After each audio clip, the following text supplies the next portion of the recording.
Did you know that roads could be sold?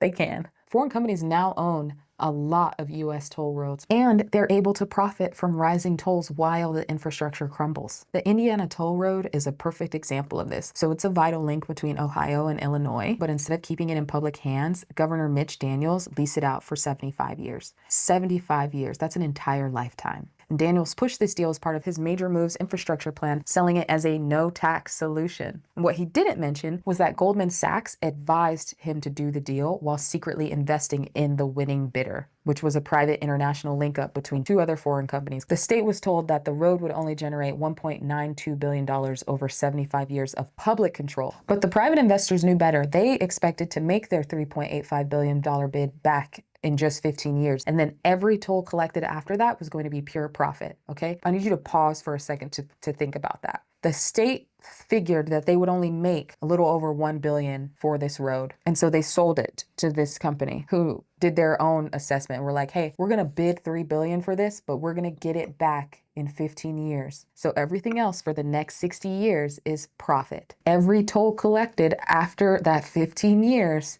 profit. So you have companies who aren't even in the country making money off the American citizen through their roads. Why would someone in an office in Spain care about the needs of citizens in Indiana? Spoiler alert, they don't. So this obviously wasn't a good deal. But who paid for this mistake? If you guessed the public, you were right. Tolls immediately spiked. The foreign company increased the tolls 76% in just 7 years, which led to truckers and commuters avoiding the road altogether. They would take other roads and ended up clogging up the smaller highways, increasing accidents, driving up the road maintenance costs for those roads. This deal also locked Indiana into a 75-year non-compete clause, meaning that the state literally cannot build any competing roads without paying penalties to the private owners of the road. You can't even make your area better unless you pay the owners of that road, because making it better would be competing with them for 75 years. Does that blow anyone else's mind? Because that blows my mind. Like, you're locked in, you can't improve unless I pay you. I can't make anything better for my citizens unless I pay you.